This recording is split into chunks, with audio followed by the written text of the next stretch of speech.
34-bölüm. Леяның Жакыптан төрөгөн кызы Дина ал жердин кыздарын көргөнү чыкты. Аны ал жердин төрөсү Хибилик Хамордун уулу Шекем көрүп, кармап алып, аны менен жатып зордуктап койду. Жакыптын кызы Динага анын көңүлү чүп сүйүп калгандыктан кыздын жүрөгүнө жаккан сөздөрдү сүйлөдү. Анан Шекем атасы Хаморго бул кызды мага аялдыкка алып бер деди. Жакып кызы Динанын Абирин Хамордун баласы булгап койгонун укту. Бирок уулдары талаада мал менен болгондуктан алар келгиче Жакып унчуккан жок. Анан Шекемдин атасы Хамор Жакып менен сүйлөшкөнү чыкты. Жакыптын уулдары болсо талаадан келип, бул ишти укканда абдан ачууланып, кайгыга батышты. Анткени Шекем Жакыптын кызы менен жатып, Исраилдин намысын булгады. Бирок мындай кылбаш керек эле. Хамор аларга мындай деди: "Менин уулум Шекемдин кызыңарга көңүлү түшүп калыптыр. Аны уулума аялдыкка бергиле. Биз менен тууган болгула, кыз алышып кыз беришели. Биз менен чогуу жашагыла. Бул жер силердин алдыңарда турат. Ал жерлерге отурукташып, чарба жүргүзүп, эйлик кылгыла."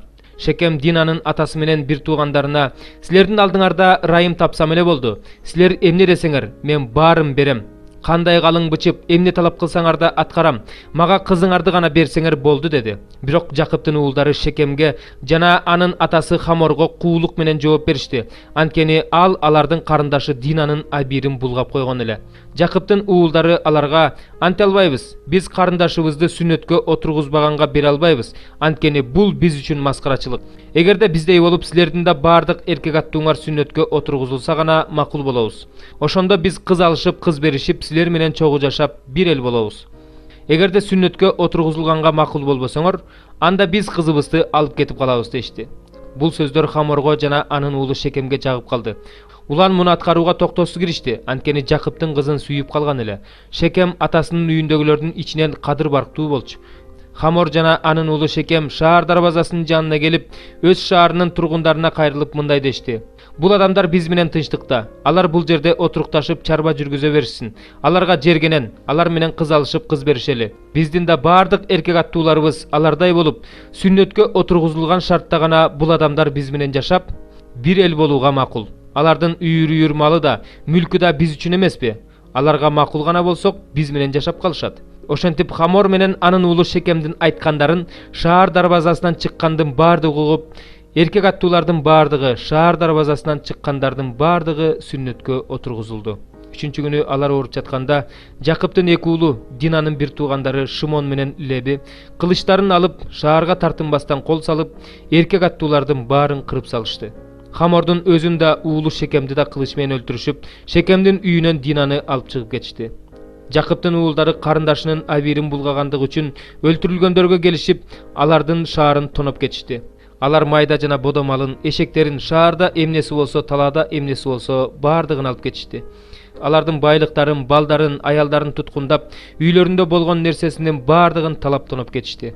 Ошондо Жакып Шимон менен Лебиге мындай деди: "Силер мени кайгыга салдыңар. Бул жердин тургундарына, канаандыктар менен периздиктерге мени жек көрүндү кылдыңар. Менин элим аз, алар мага каршы чогулуп, мени өлтүрүп, үй жайым менен жок кылышат. Алар болсо, эмне үчүн ал биздин карындашыбызга сойкуга мамиле кылгандай мамиле кылышы керек" дешти. 35-бөлүм. Кудай Жакыпка мындай деди: "Ордуңан туруп Бейтелге жөнө. Ошол жерде жаша. Ошол жерге бир тууганың Эйсаптан качып бара жатканыңда, сага келген Кудайга курмандык чалынуучу жай кур." Ошондо Жакып өз үй бүлөсү менен өз кишилерине мындай деди: "Бөтөн кудайларыңарды таштагыла, тазаланып, кийимиңерди алмаштыргыла. Ордубуздан туруп Бейтелге жөнөйлү. Менин башыма оор күн түшкөн күнү мени угуп, мен жүргөн жолдо мени менен бирге болгон Кудайга курмандык чалынуучу жай курайын." Алар Жакыпка өздөрүнүн бөтөн кудайларын, кулактарындагы сөйкөлөрүн беришти. Жакып аларды Шекемдин жанындагы эмен дарагынын түбүнө көөм салды. Ошентип алар жөнөп кетишти. Тегерек четтеги шаарларга Кудайдын коркунучу туулуп, Жакыптын уулдарынын артынан куушкан жок. Жакып өзүнүн кишилери менен Канаан жериндеги Лузга, башкача айтканда Бейтелге келди. Анан ал жерге курмандык чалынуучу жай куруп, ошол жерди Эл Бейт Эл деп атады. Анткени ал өз бир тууганынан качып бара жатканда, ушул жерде ага Кудай келген. Ребекканын эмчегенеси Дебора каза болуп, Бейтелдин төмөн жагындагы эмен түбүнө коюлду. Жакып аны Алан Бакут деп атады. Жакып Месопотамиядан кайтып келгенден кийин Кудай келип ага батасын берди. Ошондо Кудай ага мындай деди: "Сенин атың Жакып, мындан ары сенин атың Жакып эмес, Ысрайыл болот. Ошентип ага Ысрайыл деген ат койду. Кудай ага дагы: "Мен кудуреттүү Кудаймын, укумдап тукумдап көбөйө бер. Сенден көптөгөн элдер, падышалар чыгат.